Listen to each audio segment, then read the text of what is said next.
heart rather, that you continue to work out your salvation with fear and tremble, and to know that you're not alone in this journey of life. That Yahweh has always reserved in himself 7,000 men that has not bowed down their knees to the image of Baal.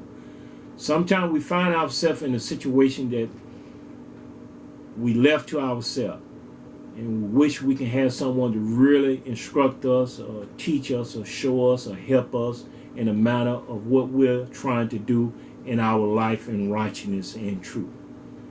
But Yahweh hear your cry. Yahweh know the step that you take. He ordered that. He ordered all our steps. And when he ordered our step, we come together into a oneness of life.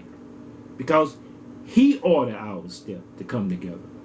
Now when we get out of step and go another way, then we can't find the help that we need in life. Then we try to find other means to help ourselves. That's when the devil comes to bring forth that you try and you will do serving two masters. But you're only serving one, that's him. You're not serving two. You can't deceive Yahweh. Yahweh is not mocked. So in our life, we have each other. And may he continue to add to us those that need to be strengthened, those that want to be saved and stay saved, not backslide. Not slide back into sin. When he bring you out, don't go back. When he deliver you from Egypt, don't go back into the house of bondage.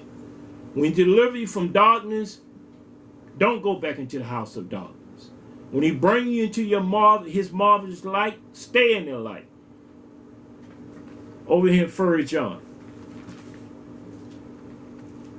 When I said that, I wanted you to know what that consists of.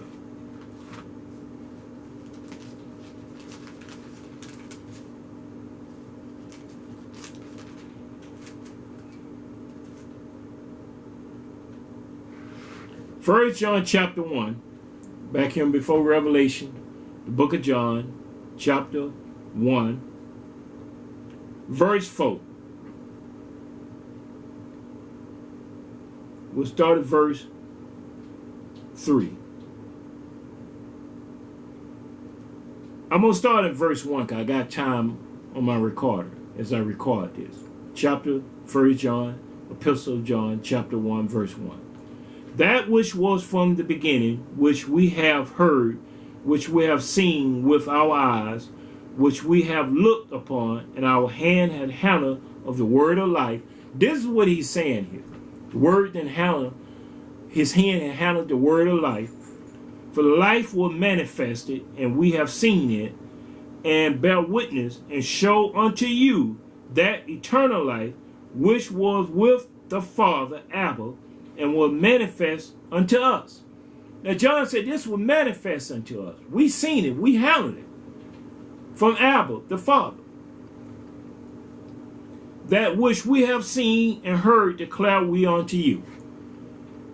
And when Yahweh has ordained and anoint a man to minister his word, he gonna handle the spirit of life and declare it unto you, that you may have life in you, that you may begin to abundantly walk in the spirit of truth and righteousness and life and joy and peace. But you're going to go through trials and tribulation to perfection. But you don't slide away. You don't turn from him. You walk with him. May declare unto you that ye also may have fellowship with us. And truly our fellowship is with Abba and with his son Yeshua HaMashiach. Verse 4. And these things write we unto you, that your joy may be full. They was writing these epistles unto them, that their joy may be full. In Yeshua, having fellowship with Abba the Father. Then, this then is the message which we have heard of him and declare unto you, that Yahweh is light, and in him is no darkness at all. If we say that we have fellowship with him and walk in darkness, we lie and do not the truth. You can't serve two masters, and there's no middle ground. Yahweh ain't gonna let you hide under him. And Satan gonna manifest his deed unto you that you serving him. He gonna let you see the deeds of your evil ways, who you serve. You can't serve two masters. But if we walk in the light, as he is in the light, we have fellowship one with another, in the love, the blood of Yeshua HaMashiach, his son, cleanses us from all sin. If we say that we have no sin, we deceive ourselves, and the truth is not in us. Now, a lot of people stumble in this statement. If we say we have no sin, that is the past. The past. That's not the present. If we say we have no sin, if you say you have not committed sin in your past, you telling a lie and not the truth. Because we was born in iniquity and shaped in sin. That's why we have to be born again. But as we're born again, we go and sin no more. We take on the newness of life. We take on the love of Yeshua and the love of Yahweh to keep his commandment and do the things that are pleasing in his sight. We take on the spirit to keep us from sinning. Let's read on. And the truth is not in us. If we confess our sin, he is truthful and just to forgive us of our sin and to cleanse us from all unrighteousness. From all of it. If we say that we have not sinned it, we make him a lie. That means you don't need to be saved. There's no salvation for you. You haven't committed sin. But there was one that did not commit sin. But he was born in sin. But he didn't commit sin. That was Enoch. He was born by his father and mother, Abba and Emma. After he was born, he came up by them, and they brought him up that way. And there was another one, Johanna, by Elizabeth and Zacharias, that Johanna came into this world through righteous parents that was in the Levite priesthood.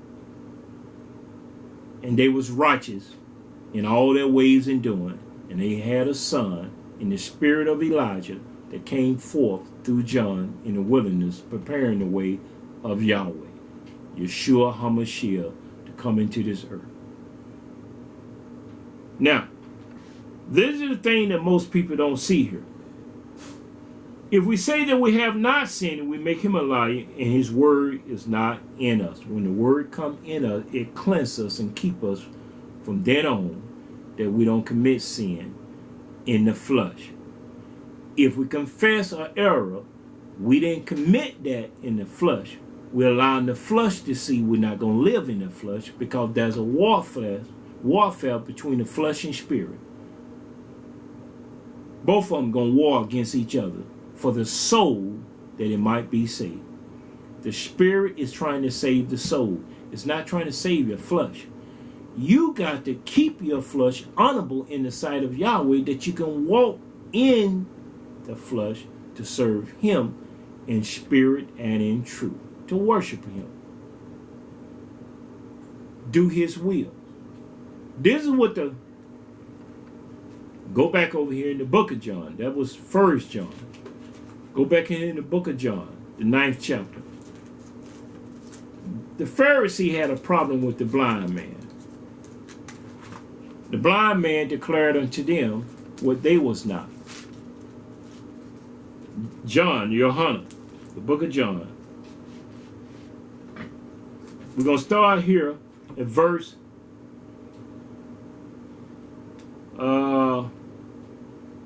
when Yeshua healed the blind man, chapter 9, you'll see what took place. And we're going to call verse 11, start at verse 11.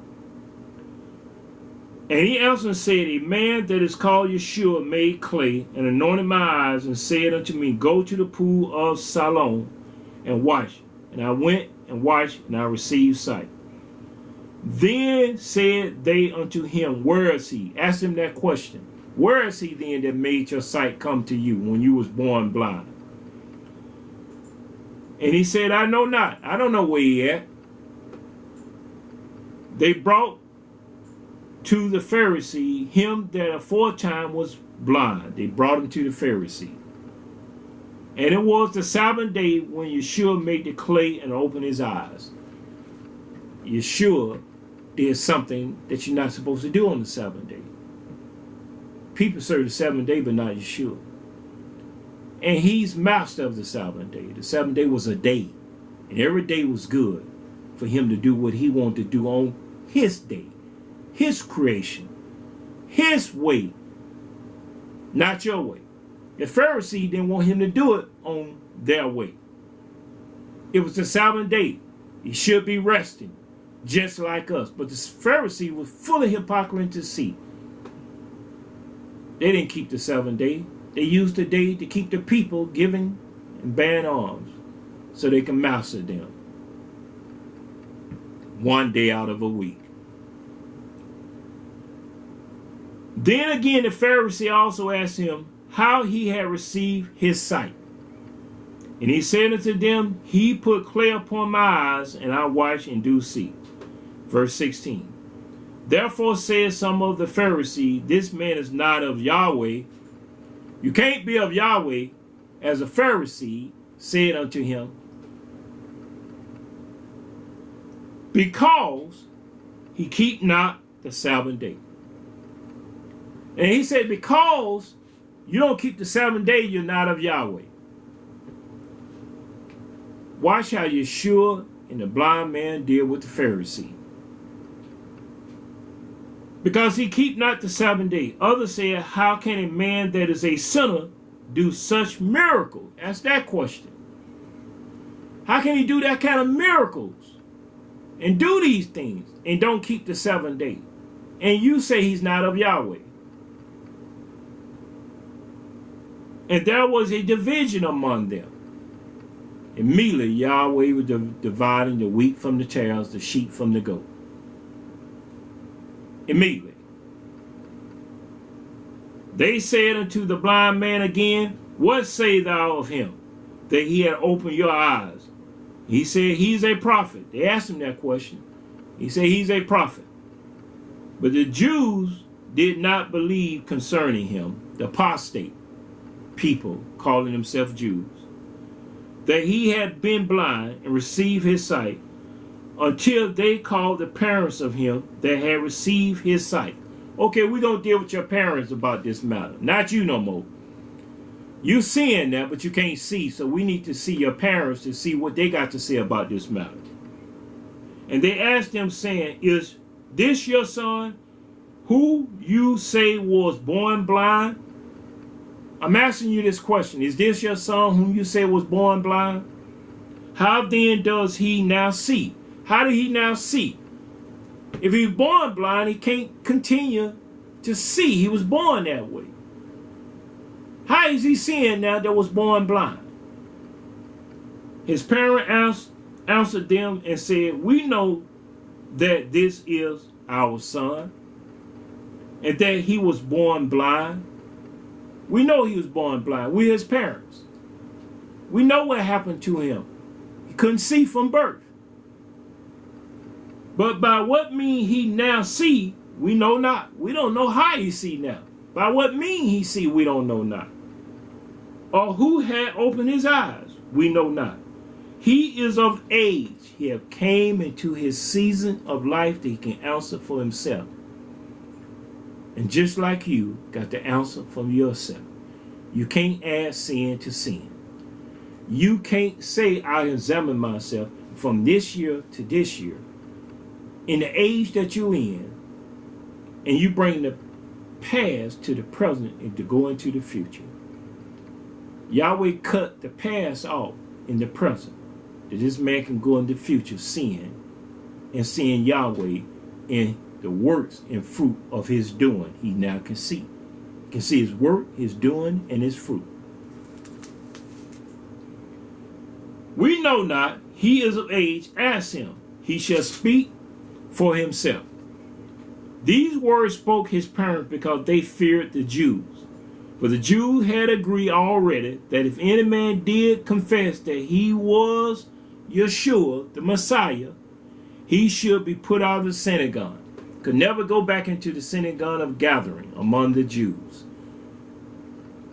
Therefore said his parent, he is of age, ask him. The parents didn't want to take the responsibility of them kicking them out, putting them out of the synagogue when they needed to go at the time they thought they was hearing from Yahweh in the synagogue.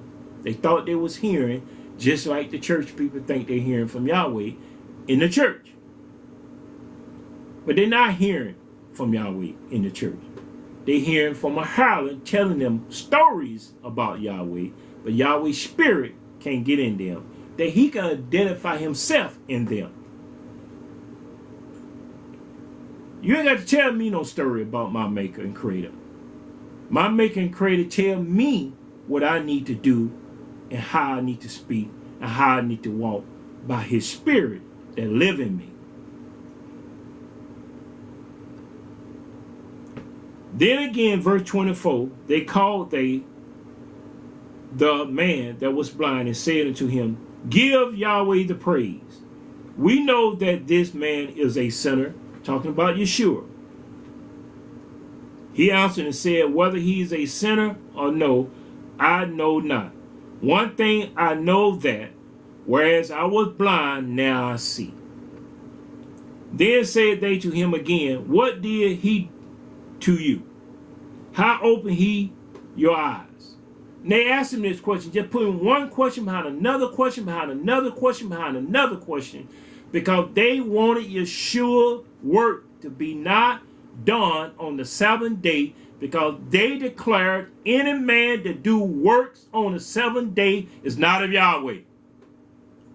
That's why people are not healed, delivered, but they hide behind the Shabbat, and they keep the Shabbat one day out of a week, and yet they don't have the knowledge to understand that it's not logic that you work all these days, but you can't go and rest until one day out of the week comes.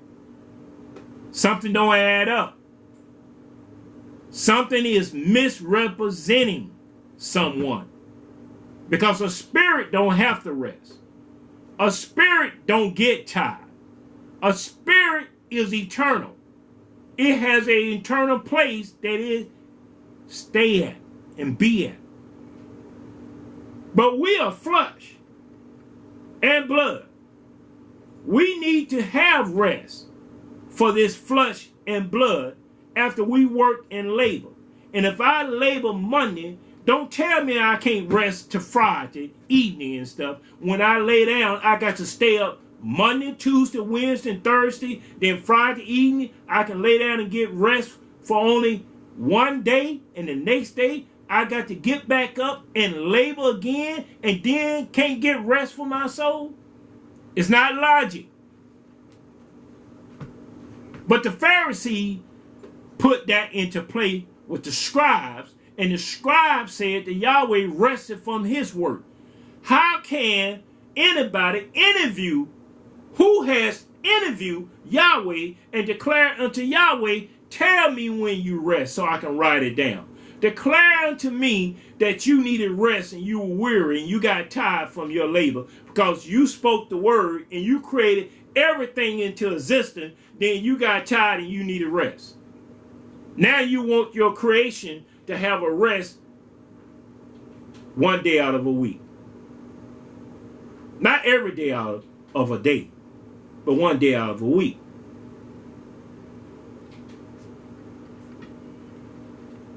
They said Yeshua couldn't be of Yahweh because he broke the Sabbath day. And he answered them in verse 27. And he answered them, I have told you already, and you did not hear.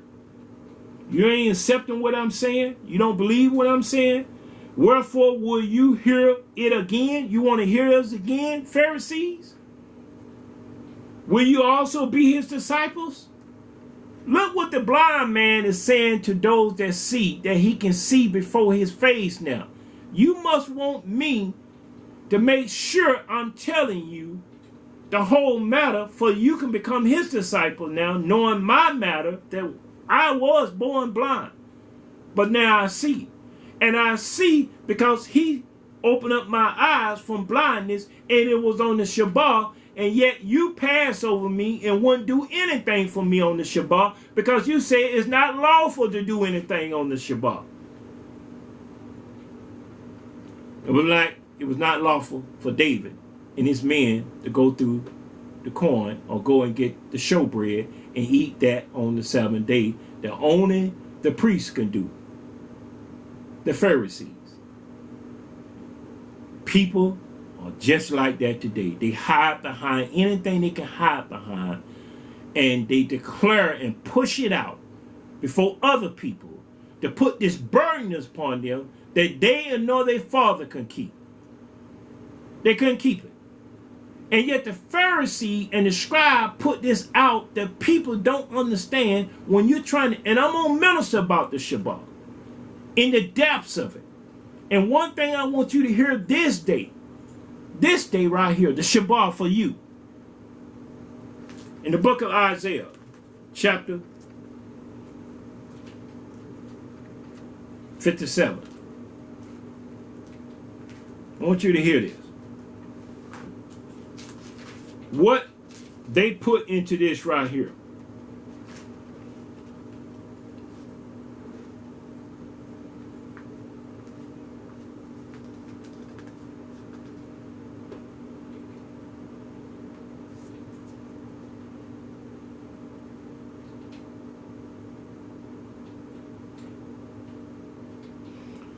Isaiah 58, chapter verse 13.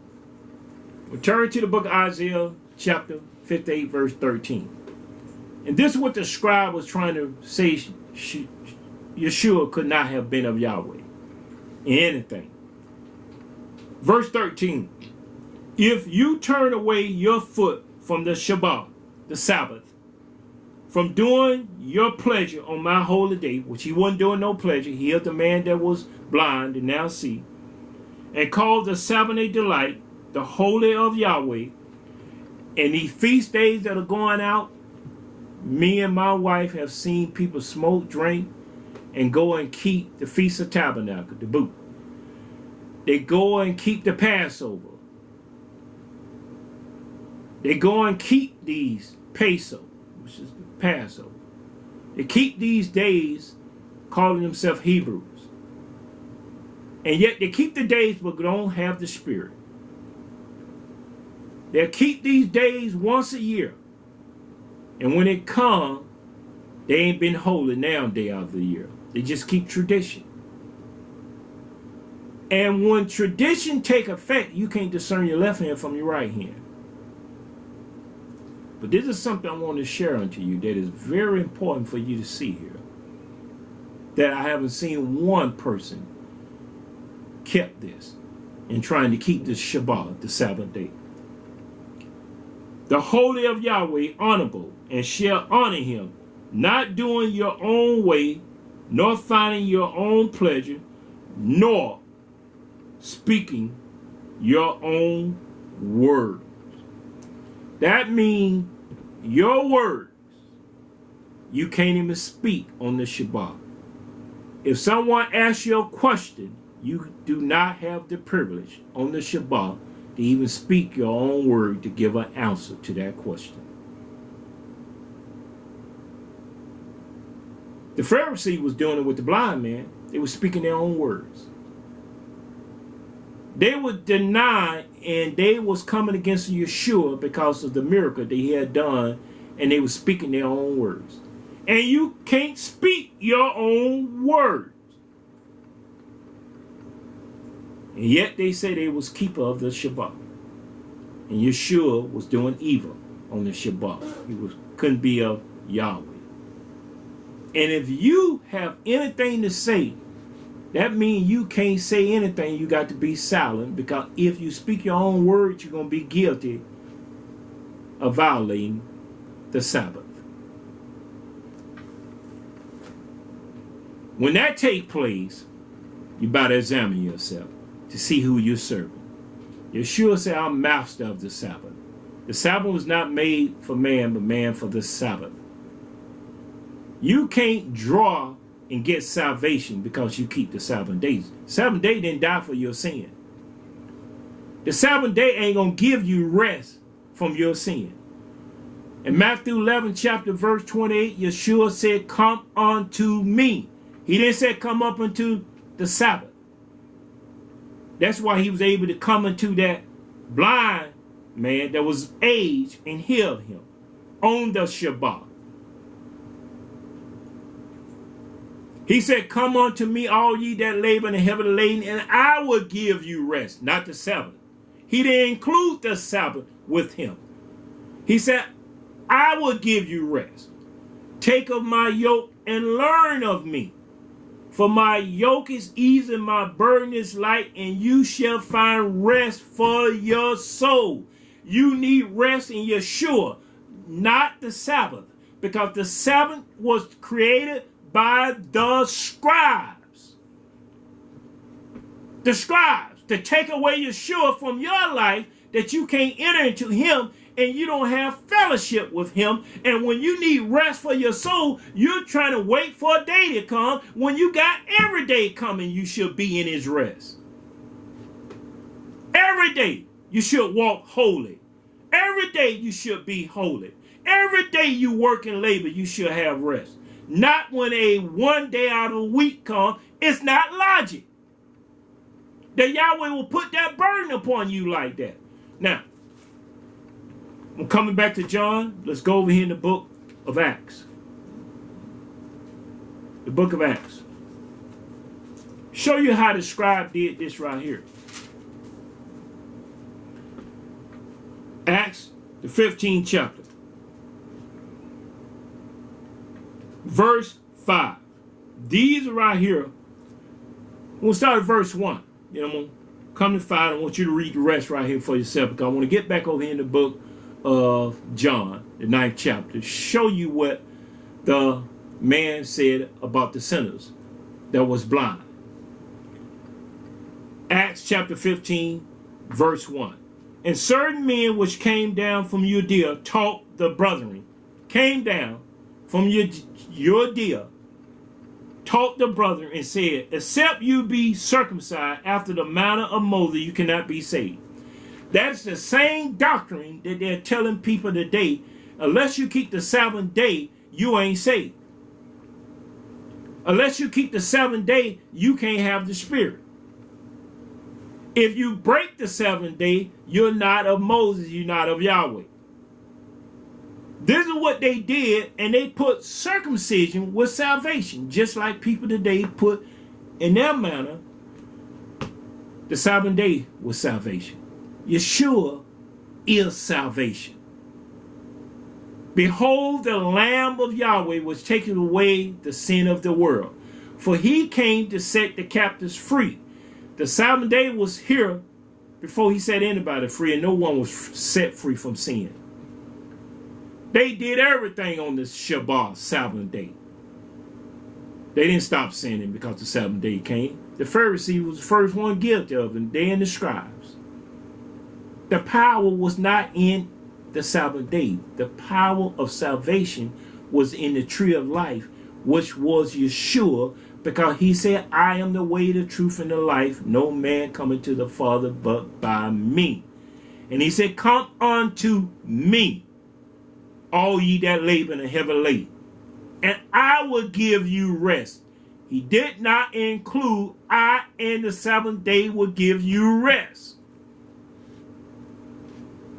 And I hope you're pricked, because you've been hiding behind things in your ways and attitude and your deed, and salvation has not got into your belly yet. You ain't being perfected by the 7th day. You can't get perfected 1 day out of a week. You got to be perfected every day of your life.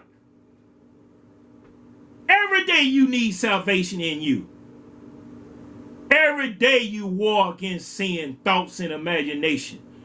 Thoughts and imagination don't wait because the 7th day is coming. I ain't going to mess with you. How is this being made manifest?